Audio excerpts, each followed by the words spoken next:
¿Qué tal, Juancito? ¿Cómo andás? ¿Cómo andas, Diego? ¿Todo bien? Gracias por invitarme. No, de nada, de nada. Un gustazo tenerte acá. Este es un episodio que va a estar muy bueno. Eh, Uno o varios episodios, todavía no lo sabemos. Vamos a ver. La historia de Cardano puede ser larga, veremos cuánto dura. Pero bueno, acá le quiero contar a la comunidad de Bitcoin para todos que, bueno, acá estamos con Juan. Juan es Pipo. ¿Tu apellido es Pipo o cómo es tu apellido? Sí, mi nombre completo es Juan Manuel Castro Pipo y bueno, en redes me conocen como JP por Juan Pipo, digamos, por las siglas. Perfecto. Bueno, acá estamos con JP. Quien tuvo la maravillosa idea de armar un proyecto que representa la línea de tiempo de Cardano y básicamente nos permite ver la evolución de una manera gráfica. Este proyecto yo lo conocí en la Hackathon del año pasado, cuando te encontré ahí en el stand en la Facultad de Ingeniería, y ahí nos conocimos en realidad, creo que antes no nos conocíamos. Y, No personalmente, yo desde que empecé, porque yo no empecé hace tanto en el mundo cripto, ahí en el Bull Run de 2021. ok, Yo te seguí ahí, eras como un referente para mí, así que yo ya te ubicaba, pero no nos conocíamos personalmente. ok. Ok. Y bueno, ahí te conocí tu proyecto que me pareció re interesante y de hecho, bueno, participé ahí con alguna micro colaboración para hacerme de una De un póster, sí. póster, exactamente. Sí, tengo el póster en mi dormitorio, que ya está desactualizado, obviamente, porque esto fue el año pasado, pero bueno, ya compraré el próximo cuando tenga la oportunidad. Pero bueno, la idea básicamente es, bueno, contar ahora, Juan, que cuentes un poquito vos acerca de este proyecto y otras cosas que estás haciendo, porque este proyecto es bastante amplio, eh, y tomarnos el tiempo de desarrollar un poco la historia de Cardano, ¿no? Porque yo hablé de Cardano, las ventajas, el proyecto Catalyst, hablamos de varios proyectos. El domingo pasado hablamos de TX Pipe, un proyecto que para mí es fabuloso, pero me parece que esto de contar la historia está bueno para hacer todo el recorrido. Así que bueno, nada, si querés presentarte un poquito, contá un poco en general de qué va este proyecto y arranquemos con la historia. Dale, dale. Trato de no dilatarme mucho, así arrancamos que es bastante larga la historia. Pero bueno, como nombré antes, mi nombre es Juan Pipo, me dicen JP. Tengo 32 años, vivo acá en Buenos Aires, Argentina. Y desde chiquito siempre fui, digamos, amante de la tecnología. Estudié sistemas en la Universidad de Buenos Aires. Y ahí, de hecho, fue cuando tuve mi primer contacto con cripto, que una vez nos vinieron a dar una charla presentando Ethereum, no me acuerdo en qué año habrá sido, mostrando las bondades de los smart contracts. Que yo en su momento no le di mucha bola porque siempre tuve como una negación con el tema del dinero, hay algunas creencias limitantes. Ujú. Y después, bueno, cuando empezó la pandemia, hice ahí todo un trabajo de introspección y entre otras cosas, y dije, bueno, me tengo que empezar a meter. Y con la ayuda de un amigo, me creé una cuenta en un broker, me fui metiendo en el mercado tradicional, compré algunas cosas en el S&P 500 y después rápidamente, bueno, como estaba en pleno bull run, empecé a leer mucho sobre Bitcoin, compré mis primeros Bitcoin. Tuve un paso muy fugaz por Ethereum porque las fees eran muy altas, el ecosistema es inmenso. Para alguien nuevo es como meterse en Ethereum hoy en día, no sé, es un ecosistema muy grande. Y en ese momento estaba sonando mucho Cardano, porque se venían los smart contracts con el famoso hard fork Alonso. Y bueno, empecé a leer mucho sobre esta blockchain en particular. Me gustó mucho el sistema de valores que tiene. Como que aboga mucho por la descentralización. Tiene una comunidad muy, llamémosla, muy militante, ¿sí? Que defiende mucho los valores, tanto de la descentralización como también lo que tiene que ver con el factor humano. Y después algo que a mí me llamó mucho la atención, que me gustó mucho, es que tiene una base académica muy fuerte, Cardano. En contraste con Ethereum, que capaz que avanza rápido y no va mucho, Cardano avanza lento, pero a paso firme, digamos. Y bueno, en un momento empecé a leer mucho sobre Cardano porque me enganché. Digamos que me hice, entre comillas, un especialista, ponele. Y dije, quiero tener un rol más activo en la comunidad. Entonces ahí me creé una cuenta de Twitter, empecé a estar un poco más activo, empecé a armar artículos analizando algunas cuestiones. Y bueno, de casualidad un día, pensando en un artículo para el blog, empecé como que yo quería armar un artículo sobre los parámetros del protocolo, que Cardano tiene muchos parámetros que permiten como hacer pequeños ajustes de la blockchain sin tener que recurrir a un hard fork. Y bueno, de a poquito como... A ver, a mí lo que me pasó, que esto fue el verdadero inicio de este proyecto, yo me di cuenta que yo, que estaba estudiando literalmente 6 8 horas por día, todo lo que tenía que ver con el protocolo de Cardano y el ecosistema, no me lograba dar una idea de qué es lo que había sucedido. Como que sabía algunas cosas que habían pasado, pero no me lograba hacer una imagen. Y yo me daba cuenta que el resto tampoco, porque yo entraba a Discord y preguntaba, y la gente, viste, no me lograba seguir. Entonces ahí fue como en una planilla de Excel, empecé a armar como una especie de línea de tiempo en una planilla y un día hablando con Alex, que lo entrevistaste hace poco, me dice, ¿por qué no aplicás a Catalyst y lo haces un poco más profesional? Y bueno, dije, ¿por qué no? Empecé, me quedaba una semana para aplicar a la propuesta, ¿viste? Es poco tiempo si no estás muy metido en Catalyst. Y en esa investigación que hice me encontré con un proyecto que se había fondeado en la ronda anterior, que era en el fondo 8 que se llamaba Visual Cardano, que básicamente era un proyecto armado por otras personas, ¿no? Que buscaban, ¿cómo lo digo? Potenciar, digamos, a diseñadores para que hagan la mejor representación del ecosistema. Era un concurso en el que había un premio. Entonces ellos habían pedido plata a Catalyst para pagarle a los concursantes que hicieran las mejores representaciones. Y yo ya ahí tenía un trabajo ya medio armado. Y bueno, ahí apreté un poco el acelerador y saqué la primera infografía con la que, bueno, salimos primeros.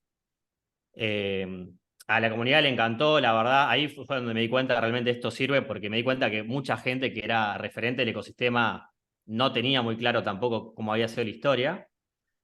Y bueno, después esto se fue generalizando a lo que hoy en día se llama el proyecto C-Timelines, que antes se llamaba Cardano Timelines, porque nos dimos cuenta que es imposible representar todo lo que pasa en el ecosistema, que son muchísimas cosas, en una sola infografía. Entonces lo que vamos a empezar a hacer a partir de ahora son como infografías temáticas. La infografía que vamos a ver hoy, digamos, a analizar hoy es como la genérica, pero después en el futuro se van a ir lanzando como especializadas. Por ejemplo, te doy un ejemplo, la próxima que va a salir después de esta, que se está lanzando como una colección NFT, va a ser el Research Timeline. Viste que yo te dije que Cardano tiene una base científica muy fuerte. Bueno, hay más de 300 papers publicados, de los cuales 30 o 40 son como muy relevantes en cuanto a lo que fue el desarrollo de Cardano. Entonces se está haciendo una infografía con los papers y las especificaciones para poder tener un correlato, ¿no? De cómo van avanzando las cosas.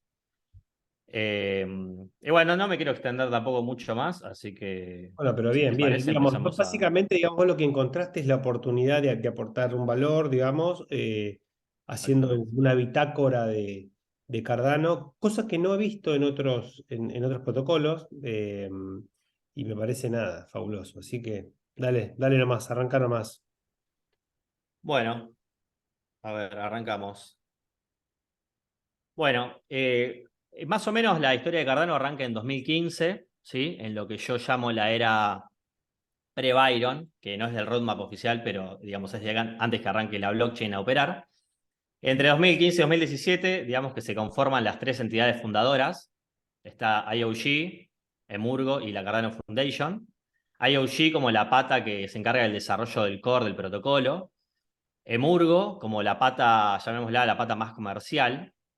Y después la Cardano Foundation, que es como la que se encarga un poco de vigilar que los principios y valores de Cardano evolucionen de la manera correcta. Después, bueno, en la práctica capaz que se han ido solapando los roles de estas tres entidades, pero digamos que estas tres entidades son las fundadoras de Cardano. Bien.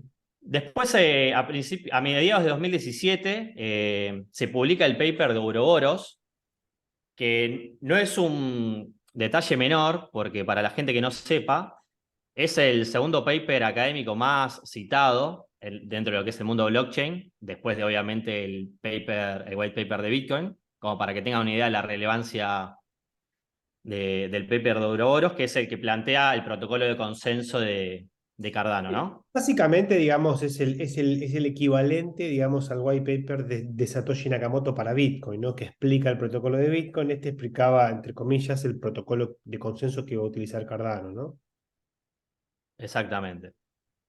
Y eso fue, Después, digamos, bueno, llegamos, sí, en julio del 2017. Ok, que fue más o exactamente. menos, estoy haciendo algo, 8 años después del white paper de Satoshi, que fue ahí en octubre, ahí. Estamos ahí cerquita. Bien. Exactamente, sí, sí. No me acuerdo si fue 2008 o 2009 el de Satoshi. 2008, Dos mil ocho. del 31 de agosto del 2008. O sea que sí, son 9 años, casi 9 años. 9 años. Bueno, después, bueno, estas tres entidades estuvieron trabajando para armar, digamos, la primera versión del protocolo, que se puso operativa el 28 de septiembre de 2017. A Ahí es ver, donde arranca a operar la blockchain de Cardano. el 28 de septiembre del 2017, es decir, poquitos días, o sea, más o menos un par de meses, sí, algo parecido con Bitcoin, ¿no? Que Bitcoin arrancó el 3 de enero del 2009. Esto arrancó, o sea, el primer bloque, digamos, o el primer epoch, para hablar en términos, La primera época, la primera exactamente. época empezó ahí. Mirá vos qué loco. Bien, Sí, sería como el año cero para el cristianismo. Este es el primer época. Para la gente que no sabe, en Cardano el tiempo se divide en épocas, que cada época tiene una duración de 5 días. Y después cada época se subdivide en slots, que es, digamos, el tiempo que se tarda en construir y validar bloques, que es más o menos de 20 segundos. bien. Bueno, algo importante para destacar también es que cuando se hizo la distribución inicial de ADA, que es la criptomoneda de Cardano, tuvo una distribución muy descentralizada, ¿sí? Más del 80% se distribuyó en venta pública. Pocas blockchains se pueden adjudicar eso. Está Ethereum, bueno, Bitcoin obviamente, pero no hay muchas más que tengan una venta pública tan alta. Generalmente los proyectos capaz tienen el 50% entre VCs e insiders. Así Totalmente. que esto no es un detalle menor tampoco. No, no. Bueno, acá ya estamos arrancando en lo que se conoce como la era Byron, que es la era de la fundación, que es donde empieza a operar la blockchain y donde se empiezan a hacer las primeras cositas, ¿no? Aparecen las primeras wallets, la Daedalus Wallet, que es la primera wallet full node, o sea, nodo completo, y la Yoroi Wallet, que es una billetera liviana. Bien. Se redactan varios papers más de la familia del protocolo Ouroboros, como Ouroboros Praos, que es la versión de Ouroboros en la que estamos actualmente, Ouroboros Génesis. Y también se hacen algunas optimizaciones en cuanto a lo que es espacio de bloques, sincronización de la blockchain, optimización de los UTXOs. En eso andaba más o menos la era Byron. También bueno, ahí estuvo el bull run a principios de 2018, en donde el precio de ADA llegó a valer $1,1 por ADA. Eh, para que tengan de referencia, cuando se hizo la public sale estaba más o menos 2 centavos de dólar. Un 50x había hecho ahí. Sí. Sí, lo que era un Después, delirio en realidad, porque la verdad es que no, todavía no había nada, ¿no? O sea, había tenido un valor esotérico prácticamente. Heredado, claro, lo arrastró el bull run que arrastra todas las criptos, exactamente, ¿no? fue heredado del bull run anterior. No fue tanto mérito propio. En ese momento, en la época Byron, lo único que se podía hacer en la red, digamos, intercambiar ADA como si fuera en la red de Bitcoin, básicamente. Se podía intercambiar ADA. Era la única funcionalidad Sí. existente. No había otros tokens, no había smart contracts, nada. Ok, perfecto. Después ya vamos avanzando, ¿sí? Y hay un periodo que es en el 2019 que se dan cuenta que tienen que reescribir todo el código. Eso les lleva bastante tiempo. Esa fue una de las grandes demoras que tuvo Cardano, que no habían tenido previsto. Dios. Pero era importante porque toda esa reestructuración del código va a permitir primero resolver la tolerancia de fallas bizantina y Bien. después implementar lo que se conoce como el Hard Fork Combinator. ¿Sí? Es decir, a principios de 2020, después de que se haya reescrito todo el código y se hace el primer hard fork de Cardano, que de hecho es la única vez, esto es algo que tampoco lo sabe mucha gente, Es la única vez que se reseteó la red de Cardano, porque como era un hard fork tradicional, digamos que no quedaba otra, digamos, estaba contemplado, no es que fue un problema, pero fue la única vez que se reseteó la red, digamos. ¿A qué te Después ya con refieres la con implementación del... reseteó? ¿Reseteó? ¿Qué significa reseteó? Y significa que cuando se implementó la nueva actualización, se dejó de operar los nodos anteriores y empezaron a operar los nuevos, pero no hubo como una transición limpia. Se tuvo como que apagar de un lado y encender del otro. Ok. Ahora, la historia transaccional se mantuvo, la Se blockchain. mantuvo, sí, sí. Ok, lo que cambiaron Pero fue como que se tuvo que apagar y encenderse. ok, como que el cliente, digamos que sería el software implementado en los nodos, en lugar de tener un upgrade como hizo Ethereum con el merge, donde de alguna manera, digamos, upgradeó esto de una forma, digamos, que no interrumpió el servicio. Acá se interrumpió el servicio durante un corto espacio de tiempo. Sí, ínfimo, ínfimo. Sí, Pero aparte bueno, no se ve conceptualmente, nada ahí. digamos que es la única vez que se Ok. reseteó, digamos. Ok, ok, bueno, pero es un dato menor, digo, porque de alguna manera es una, es una cosita que,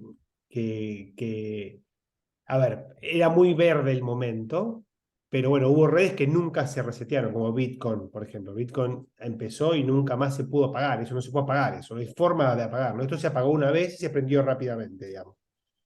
Claro, claro. Ahí en ese momento también estuvo a principios de 2020 el low time high, es decir, el precio más bajo de la historia de ADA, que fue básicamente el mismo que el del public sale, que fue 2 centavos de dólar.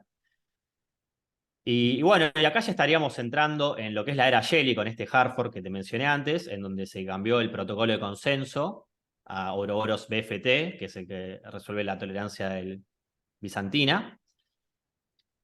¿Y cuál es el objetivo de la era Jelly? Resolver el tema de la descentralización. ¿Sí? ¿Por qué? Porque cuando se implementa el siguiente hard fork, que es el Jelly hard fork, se implementa, o sea, se implementa lo que es la prueba de participación. Ahí es donde entran en juego los operadores de stake. Antes no había operadores de stake. Empiezan a aparecer ahí.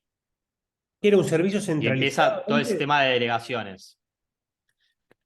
En ese momento todavía, o sea, empieza la prueba de participación, pero el servicio era centralizado porque todos los nodos eran federados, es Ok. decir, pertenecían a IOG o a Emurgo o a la Cardano O sea, Foundation. algo parecido a lo que era la Binance Smart Chain, digamos, solamente que Binance Smart Chain, digamos, como que sostiene eso que era, digamos, tenía 21 nodos o algo parecido a lo de Solana. O sea, era muy centralizado con Proof of Stake, pero centralizado en muy poquitos nodos. Claro, acá todos los nodos eran federados. ¿Y por qué era así? Porque hay un parámetro que básicamente redireccionaba toda la validación de bloques a esos nodos. O sea, como que el sorteo de slots siempre le iba a tocar a los nodos federados. Perfecto. Después lo que se hizo fue gradualmente se fue modificando ese parámetro para que de a poquito cada vez más porcentaje de los nodos fueran de SPOs de la comunidad. Ok. Hasta que en un momento el parámetro se llevó a cero, y en donde significa que el 100%, que es lo que sucede hoy, el 100% de los nodos es validado por SPOs de la comunidad. Bien. Perfecto. También en esta era Jelly se empieza a jugar un poquito con algunas cositas de gobernanza, porque aparece el proyecto Project Catalyst, que empieza con un prototipo, que bueno, no voy a ahondar mucho porque sé que ya lo trataste el tema, pero sí lo que quiero recalcar del proyecto Catalyst es que, bueno, tiene varias rondas de financiación, más o menos cada 3 4 meses hay una ronda, y fue tan exitoso el proyecto que ronda a ronda, todas las estadísticas del proyecto se duplicaba el budget, ronda a ronda, se duplicaba la cantidad de proyectos fondeados, la cantidad de propuestas, o sea, un crecimiento exponencial. Totalmente. Hasta que, bueno, hasta hace poco en el Fondo 9 como que se paró un poco la pelota porque ya estábamos hablando de un budget muy grande, no me acuerdo si eran 20 millones de dólares o una cosa así, El y doble como se se está fue empezando a hacer para también un poco más mainstream, también la gente estaba empezando como a explotar un poco el sistema, entonces se paró un poco la pelota para analizar un poco. Pero la totalmente. verdad que fue un éxito total. Bueno, para los que no sepan, Project Catalyst es una forma de financiar proyectos de la comunidad utilizando el tesoro de Cardano. Después hubo algunos hard forks más, estuvo el Alegra hard fork, que implementó lo que es el token locking, y después vino un hard fork que fue muy interesante, que es el Mari hard fork, que fue el que implementó los NFTs y los tokens fungibles. Ahí es donde empiezan a aparecer, donde pueden empezar a crearse, digamos, tokens de proyectos Pero y ahí estamos NFTs. hablando de febrero del 2021. Exactamente. O sea, hasta febrero del 2021, que esto fue, está a la vuelta de la esquina. Pasó, ¿cuánto Sí, pasó? Pasó 2 años. 2 años. Hace 2 años en Cardano no se podía, digamos, tradear ni generar ni nada tokens que no sean ADA. Exactamente. Hasta ese momento el único token, el único, bueno, no es un token, pero digamos, la única criptomoneda que había era ADA. Ok.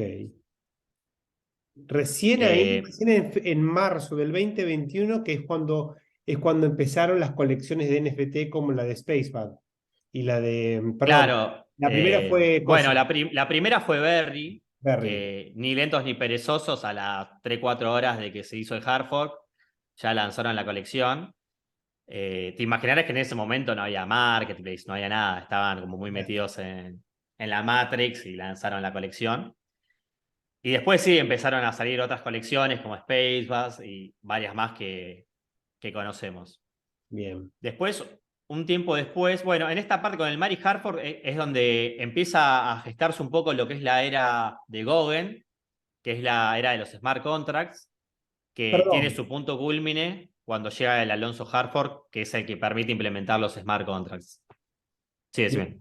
digo, hay 5 eras. Nosotros arrancamos por la primera, que era la Byron, segunda, que es la Shelley, y ahora estamos entrando en la tercera, que es la de los smart contracts Exactamente. que estás mencionando, y bueno, quedan dos más que están, digamos, mirando para el futuro. Ahora, vos me acabas de decir que, digamos, esta era, de alguna manera se pone en funcionamiento con la implementación del hard fork de Alonso. Sí, es en realidad como que se empieza a gestar un poco antes, pero con el hard fork de Alonso es como el punto culmine donde se pueden ya implementar smart contracts utilizando el lenguaje de programación Bluetooth en su primera versión, que bueno, es un derivado de Haskell, que es un lenguaje que utiliza el paradigma funcional, que bueno, tiene algunas características como que permite aprovechar el determinismo, que es algo que siempre buscó la blockchain de Cardano, que tiene quizás otras desventajas, pero bueno, siempre es como que se eligió a propósito, ¿no? Totalmente. En ese momento es donde yo me metí, que sonaba mucho Cardano, y el precio, de hecho, ahí se puede ver reflejado en el precio. Los que puedan ver la infografía, se puede ver reflejado en el precio que llegó a su pico máximo, su all-time high de 3,10 dólares por ADA. Pero claro, lo que no tenía en cuenta la gente es que la gente en ese momento estaba acostumbrada a todas las blockchains EVM compatibles, que claro, salió una blockchain EVM compatible y a la semana tenías 5 exchanges descentralizados. Totalmente. Pero en Cardano no es así porque no estaba la infraestructura creada, es otro lenguaje, es otra cosa. Entonces, la gente cuando empieza a ver qué pasa una semana, 2 semanas, un mes y no salían aplicaciones, como que se empieza a poner nerviosa y eso acompañado de que ya había pasado como la etapa del bull run, empezó a caer el precio. Sí, a ver, ahí un poco lo que pasa es esto que decís vos, digamos que al no ser una IBM compatible, el punto, o sea, Cardano de alguna manera habilita la implementación de contratos inteligentes utilizando Bluetooth. Probablemente previamente a esa fecha ya habría documentos técnicos, cosas, pero no se podía ni iterar, o se utilizaba una testnet, me imagino, pero estaba todo muy verde. De hecho, hasta la implementación de Basil, que ahora la vas a contar vos seguramente, eh, o sea, estaba la funcionalidad, pero era muy difícil, digamos, escribir contratos sin algunas de las funcionalidades que se fueron implementando después, ¿no? O sea, que estaba la funcionalidad en términos efectivos, pero en la práctica gastar una transacción era complejo, digamos, tenía toda una complejidad de recurrencia, había unos problemas técnicos ahí que impedían también la proliferación, digamos. Y vos fíjate que esto que decís vos, ¿no? O sea, el máximo histórico de Cardano, que fue $3, si vos lo comparás con el máximo histórico del bull run anterior, solamente fue 3x, digamos. Y un poco, me parece que una de las razones de que haya sido tan poco, independientemente de que el primero quizás fue mucho, es que justamente, digamos, no había, o sea, en los papeles estaban las funcionalidades, pero no había nada, digamos. Seguíamos sin nada en Cardano. Sí, había mucha expectativa y eso le jugó en contra, digamos. Bueno, aparece también ahí un poquito después, aparece en noviembre de 2021 el Hosky Token, que los que estén en Cardano lo van a conocer porque es como el meme token por excelencia, es la mascota de Cardano. Y también empiezan a aparecer las primeras aplicaciones, aparece Muesli Swap como el primer DEX. Después, ya en febrero de 2022, no, miento, en enero de 2022 aparece Sunday Swap, que era el DEX más esperado de ese momento, y cuando sale a Mainnet, se colapsa la red, es decir, siempre se mantuvo operativa, pero hubo un embotellamiento que estaba inusable la red, Bueno, te y ahí cuento también es donde algo. empezaron a... El día que se lanza Sunday Swap era el día que nosotros en Radstao hicimos el último minteo. El minteo, digamos, de la última etapa de los primeros 10.000. O sea, estábamos minteando ese día, creo que eran 6.000 NFT. Y fue un dolor de cabeza. Ese minteo fue una macana, porque estaba todo explotada la red, todo tardaba, lo que tendría que haberse hecho sold out en, no sé, en minutos, estuvimos todo el día renegando con la red. Sí, yo me acuerdo que fue una o 2 semanas que la red estaba al 95% de su capacidad, estaba inutilizable prácticamente. Y bueno, ahí es donde empiezan a aparecer los primeros atisbos de lo que es la era Bayo, de la era de la escalabilidad, porque se empieza a incrementar, se empiezan a ajustar otros parámetros que se habían dejado eh, chicos a propósito, como el tamaño del bloque, la cantidad de memoria que puedes utilizar en un bloque o en transacciones. Eso se empieza a agrandar para justamente dar un poco de aire a la red hasta que llegara el Basil Hartford. ¿Por qué? ¿Por qué era tan importante el Basil Hartford? Porque el Basil Hartford traía algunas funcionalidades de escalabilidad como el Diffusion Pipelining, que básicamente lo que hace el Diffusion Pipelining es como permitir paralelizar el proceso de creación y validación de un bloque. Esos pasos los paralelizaba un poco, entonces aceleraba un poco los pasos. También permitía, a través de poder referenciar scripts, que es lo que vos mencionabas antes, ocupar mucho menos espacio en el bloque, porque antes, si yo quería hacer una transacción en Muesli Swap, por ejemplo, tenía que en esa transacción meter todo el smart contract. Y eso ocupa un montón de espacio. Hoy en día, con la implementación del Basil Hartford, uno hace referencia a ese script que ya está impactado en la blockchain hace mucho, y uno solamente le pasa los parámetros básicos en referencia a sus datos. No tiene que meter todo el smart contract de vuelta. Entonces ahí ocupás mucho menos espacio, más barata la transacción. Ahí se agilizaron mucho los tiempos. Totalmente. También en 2022, acompañando esta era de la escalabilidad, aparece la primer sidechain de Cardano, que es Milcómeda, una sidechain EVM compatible, que lo que buscaba principalmente es atraer recursos de Ethereum que programaran en Solidity, atraerlos un poquito hacia Cardano. Y también lo que permitió Milcómeda es a través de puentes empezar a atraer un poco de no sé, stablecoins envueltas, empezaron a traer porque acá en Cardano todavía no habían llegado. Recién ahora que estamos en 2023, bueno, se lanzó Shed hace poquito, que es la primera stablecoin algorítmica de Cardano, que está respaldada por un paper científico que se llama Shed, que se había implementado en Ergo se llama Sigma, ya está implementada hace como un año. Y están saliendo también otras, va a salir USDA, que es una stablecoin respaldada por dólares. Como que ahora estamos un poquito en la era de que están apareciendo las stablecoins, con todo lo que va a potenciar eso al ecosistema DeFi, ¿no? Porque una stablecoin es fundamental para germinar un ecosistema DeFi. Totalmente. Y ahí llegamos a, digamos, a donde estamos más o menos hoy, en donde, bueno, se están trabajando en una billetera que se llama Lace Wallet, de forma oficial, que básicamente lo que busca es como una billetera, pero también es como una plataforma en donde va a haber acceso a distintas aplicaciones, quieren que la comunidad pueda votar cuáles son buenas aplicaciones, cuáles malas, que ahí se pueda ver el proceso de auditabilidad, se pueda traquear directamente desde ahí. Después, también en lo que es relacionado a la era Bayo, faltan algunas cosas. En su momento, por ejemplo, sonaba mucho lo que era Hydra. Sí, ¿qué pasó con Hydra? Que Hydra era la capa 2, era el layer 2, ¿no? Sí, es como la. Ah, se me fue el nombre. ¿Cómo es la capa 2 de Bitcoin? De Lightning Network. Claro, Hydra es una especie de Lightning Network dentro de Cardano. Digamos que no se puede usar para escalabilidad de uso genérico. Es como un payment channel, digamos, que vos podés crear off-chain a partir de una multisig. Algo parecido a eso, que eso es Lightning. Algo parecido, sí, se puede utilizar para casos concretos.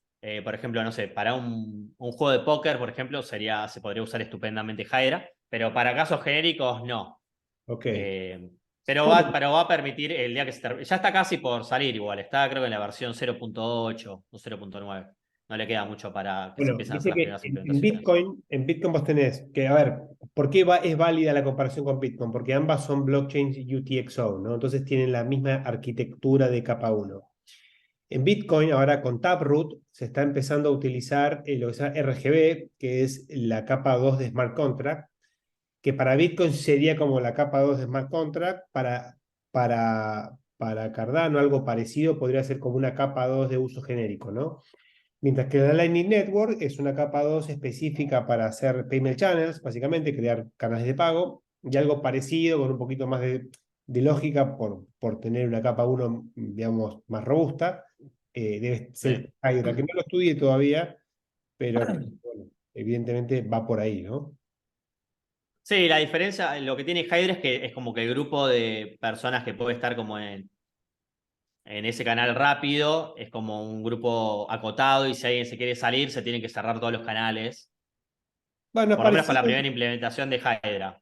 Bueno, eso es parecido a la Lightning, digamos. Vos en Lightning tenés algo parecido. Vos tenés una multisig, o sea, tenés una UTXO que para ser gastada on-chain necesitas la firma de tres, ponele, y cuando se cierra, digamos, el canal, se cierra para los tres y se reparten los saldos, digamos, después del intercambio realizado. Está bien. Claro. Y después, la gran funcionalidad de la que siempre habla Charles, que es la que verdaderamente le va a dar escalabilidad a Cardano, digamos que con lo que es el Basil y los parámetros que yo mencioné antes, como que le estamos dando aire a Cardano, como para que aguante 1 o 2 años más, sin estar sobrecargado. Pero Input Endorsers es como la verdadera solución de escalabilidad que permitiría paralelizar no sé si la palabra es infinitamente, pero permitiría paralelizar muchísimas transacciones y ahí es donde vendría la potencia de escalabilidad. O sea, endorsers. Endorser, sí. Era como, Que ok, viene de la mano del Ouroboros Leios, ok, Ouroboros Leios sería un upgrade del protocolo de consenso, que va a digamos, permitir implementar input endorsers. input endorsement, ok. ¿Vos sabés qué es ese input endorsement, más o menos? ¿Sabés de qué va? En su momento lo estudié, digamos, tampoco te quiero mentir, pero va en esto que te digo de aprovechar que Cardano, a ver, Cardano a diferencia de Ethereum es como que puede hacer muchas cosas a nivel local sin que toda la blockchain se tenga que enterar. Mm, Entonces, eso permite que se puedan paralelizar muchos circuitos y ahí ok, es donde vendría la potencia de poder multiplicar el throughput. ok. Dicho muy alto nivel, ¿no? Pero No, no, está viene bien, por está ahí. bien. Ok, perfecto. Bien. Y digamos, Eso, digamos que la era Bayo falta, o sea, estamos como a mitad de camino, pero como está habiendo mucha presión por el lado de los reguladores, se está empezando a adelantar también un poco el arranque de la era Voltaire, que es la era de la gobernanza. ok. ¿Y Que digamos, a ver, entonces, Bayo es darle escalabilidad, que es lo que, digamos, sería como algo parecido a la situación que está Ethereum hoy. Hoy Ethereum está buscando escalabilidad, ¿no? Con el sharding y con el merge y con un montón de cosas. Nosotros tomamos la misma, digamos. O sea, yo siempre explico que Cardano está como en el 2015 Ethereum, o sea, está como arrancando, ¿no? Está recién arrancando porque, no, digamos, si bien tiene un ecosistema muy, como decís vos, muy Bitcoin, no muy soldado de Cardano, digamos, el tooling y toda la tecnología todavía le falta, ¿no? Eh, pero estamos ya escalando de entrada, o sea, en lugar, Ethereum como que salió con todo, se trabó y empezó, acá es como que la idea es, digamos, ir más en paralelo con la escalabilidad. Entonces, ahora, aparte de la escalabilidad, estás mencionando que hay una etapa, la última etapa de lo que sería el primer roadmap, porque esto supongo que después tendrá más cosas, obviamente, Va a seguir, se sí. llama Voltaire y que es la de gobernanza, y que esa, como hay una presión ahora, Cardano es muy compliance, ¿no? Dentro de lo que es el mundo cripto, es como, o sea, Bitcoin es, nada, es un hecho de la naturaleza, compliance o no hay compliance, o sea, Bitcoin es Bitcoin. Ethereum, ponele que un poquito, trata de negociar alguna cosita. Cardano es como que ya más compliance, más como que trata de aplicar y de estar dentro del marco regulatorio, comillas, comillas. Sí, desde que se concibió Cardano, como que ya se estaban pensando en estos temas de compliance, como vos decís. Y yo creo que esta es la verdadera, Voltaire es la verdadera prueba de fuego de Cardano, para mí sin lugar a dudas, porque como, así tal cual como dice Charles, lo que es era Bayo, que es escalabilidad, y era Goen, que es smart contracts, es matemática, digamos. Y como que ya tenemos los papers, falta implementarlos, pero se sabe que se va a poder hacer. En cambio, la gobernanza es otro mundo, es algo que o sea, puede llegar a, no sé, yo a veces tengo miedo a veces porque puede llegar a disparar para cualquier lado, pero bueno, es acá donde nos vamos a tener que remangar, ser muy activos en la comunidad y empezar a participar. De hecho, bueno, esta semana hubo mucho debate por el tema del contingent staking, que no estoy muy interiorizado, pero bueno, es el primer gran debate que se da en esta incipiente era de la gobernanza. Bien. Pero para destacarte más o menos las tres hitos principales que va a tener la era de la gobernanza, va a ser, por un lado, los DREPs, que creo que algo con Alex hablaste, que Sí. son los delegantes representativos, se diría, Sí, que sí, sí. básicamente es gente que puede acumular delegación de otra. Por ejemplo, yo confío en vos, Diego Torres, entonces yo que no tengo tiempo para estar analizando todos los proyectos de Project Catalyst para votar, porque realmente son muchos, pero me interesa participar, puedo delegar mi poder de voto en vos, que sos una persona de confianza, que sé que te vas a tomar el trabajo y estás más interiorizado, para votar y yo sé que vos vas a votar alineado a mis principios y valores. Va por ahí el lado de los DREPs. Después se busca, bueno, redactar una constitución de Cardano, que eso, digamos, falta un poco todavía, pero se apunta a que se pueda redactar una constitución de Cardano y que de alguna manera, no sé cómo se va a implementar, pero como que se pueda como impactar on-chain. Entonces, cada transacción que vos hagas, en realidad en algún lado también diga como la versión de la constitución a la que vos estás como diciendo, bueno, estoy de acuerdo con la constitución, con cada transacción que hagas.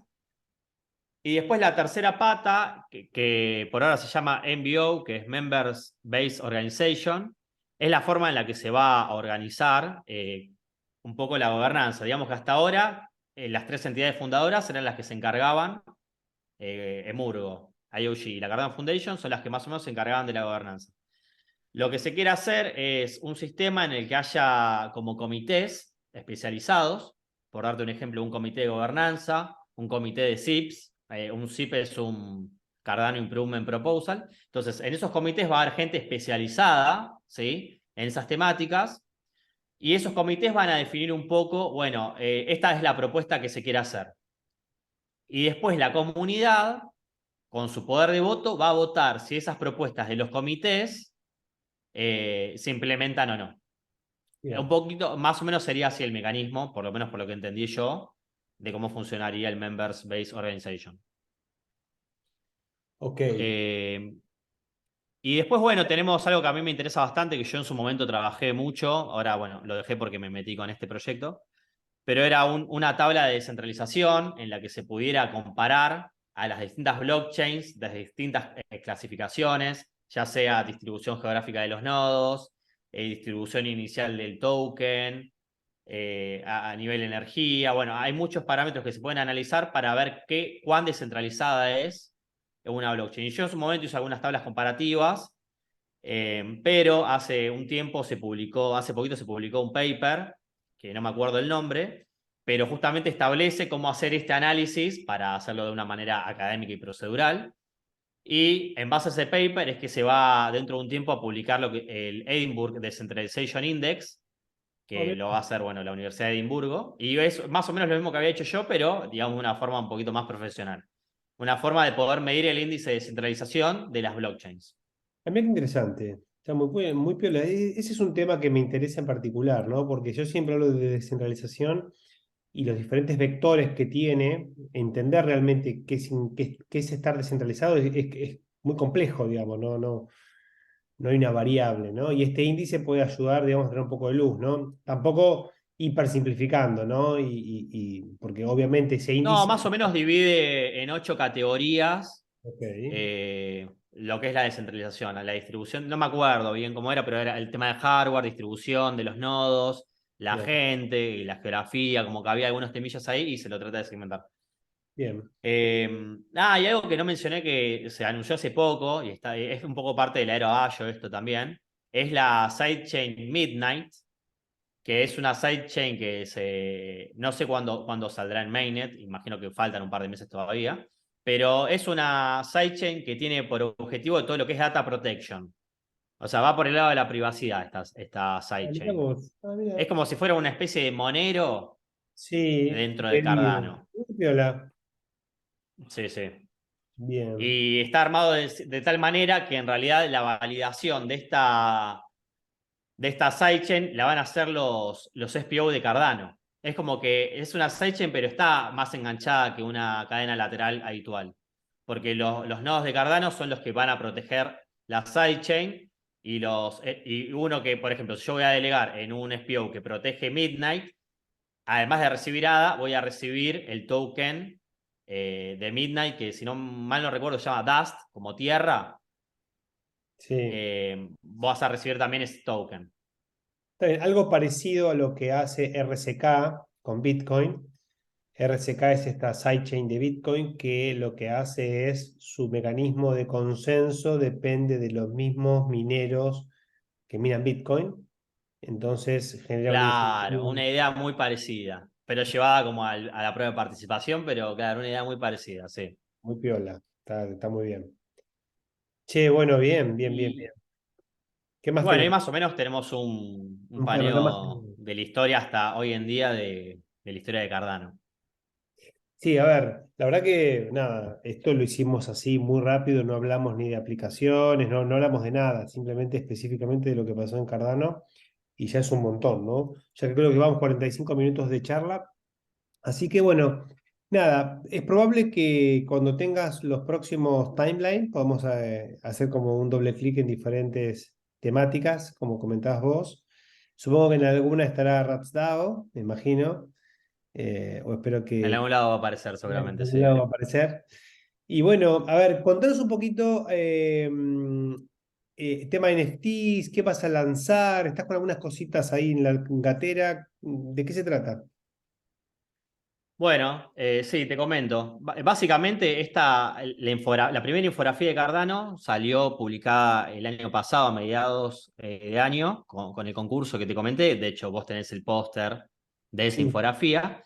Lo que hicimos fue actualizar la infografía para cubrir todo el periodo 2022. También se corrigieron varios errores, se agregaron varias cosas. Y lo que queríamos hacer es ayudar un poco a preservar la historia de Cardano y también aprovechando que estamos en el mundo blockchain, decidimos lanzarlo como una colección NFT que, digamos, la idea que tuvimos es tratar de representar un poco el trabajo que conlleva, ¿no? Reconstruir la historia, porque eso fue lo que tuvimos que hacer para armar esto, reconstruir la historia. Entonces lo que hicimos fue fragmentar la historia de Cardano en 6 piezas, que cada pieza representa una era, digamos, son 5 eras oficiales más la era pre-Byron, que me tomé la licencia yo de inventarla.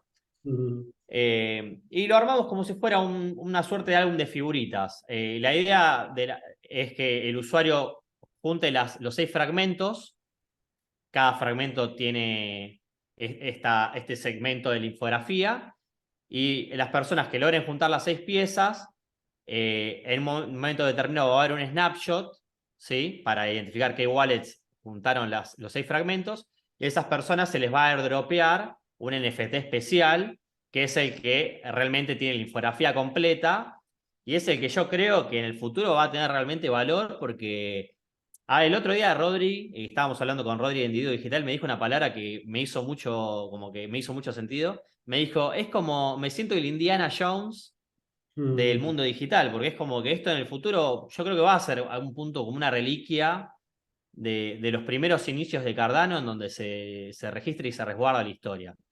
Entonces, un poquito la idea es esa. Y bueno, con lo que se recaude de la colección NFT, la idea es poder ir financiando las siguientes infografías, porque bueno, obviamente hay que pagarle a diseñadores, a la persona que hace el portal web, dominio, etcétera, etcétera. Entonces, digamos que una colección NFT permite fondear el desarrollo de la siguiente infografía, que será después lanzada como colección NFT y permitirá fondear la siguiente. Ese es un poco el mecanismo perfecto. que tenemos. Y vos ya lanzaste una preventa hace poquito, que yo me la perdí, y que hiciste sold out, y ahora vas a lanzar otra, ¿cómo es? Sí, a ver si puedo mostrarte. Básicamente hubo primero una preventa de. Primero se hizo la fase de minteo del core team. Bien, Después, a la semana pasada, estuvo la preventa de lo que era la fase OG, que era bien, para aquellas personas, entre las que vos estabas incluido, sí, que adquirieron un póster de Cardano Timeline en alguno de los eventos.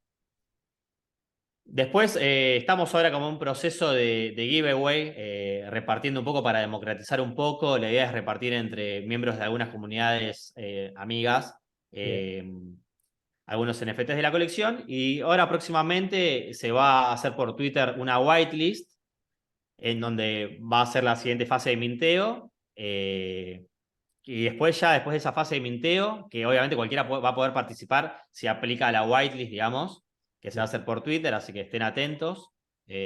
Bueno, ya que estoy, aprovecho que sigan a la cuenta de Twitter ctimelines-io, es el canal de Twitter. Y el portal web, si todavía no está subido, en cualquier momento ya va a estar público, es ctimelines.io. Bien, Y bueno, ahí van a poder aplicar al whitelist para aplicar esa fase de minteo y después ya va a ser la la venta pública. pública. Y Perfecto. después, bueno, un mes después se hará el primer snapshot para determinar quiénes son las personas, por Y lo te menos hago la una primera ronda, porque va a pregunta. haber varios snapshots probablemente, hasta cubrir Ahí el cupo de 50. la idea sería, por ejemplo, yo compro estas, participo de esto y me falta una, puedo ir al mercado secundario, comprarla, vender la que me sobra, digamos, jugar un poco con eso. Claro, un poco también la idea es, hay un canal de Telegram en donde las personas que ya estuvieron comprando NFTs están ahí, y un poco también la idea es como fomentar esto de que se conozcan entre la comunidad. Che, yo tengo esta que me sobra, a vos te falta, interactuamos un poco, nos conocemos, un poco también la idea es eso, ¿viste? Como generar un poco de interacción entre miembros de la comunidad. Bien, me gusta. Acá, bueno, acá estoy en JPG Store, Sí, sí, pueden sí. ver los NFTs. Si Perfecto. entran, van a poder ver el detalle. Por ejemplo, acá estoy en un NFT de la era Goen. Pueden ver el detalle de la era Goen. Y si clican acá, pueden verlo en Full PM, que van a poder verlo como en detalle en 4K, digamos. Clarísimo, excelente. Bueno, bueno, Juan, impecable, impecable.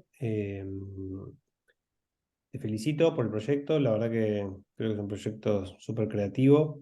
Muestra que acá, digamos, hay lugar para todos, para hacer un montón de cosas. Y bueno, espero tenerte más adelante cuando hablemos de los próximos timelines. O incluso podemos hacer un episodio sobre descentralización, ¿no? Recuperando ese paper. Podemos repasar ese paper y tener una charla acerca de descentralización, que me parece que es un tema que es súper importante. Así que Dale, dale, me gusta. te mando un abrazo y gracias por acercarte e invertir un rato en este espacio. No, gracias a vos, Diego, por darme el espacio. Y como te digo, vos para mí cuando empecé en el espacio cripto, siempre fuiste un gran referente.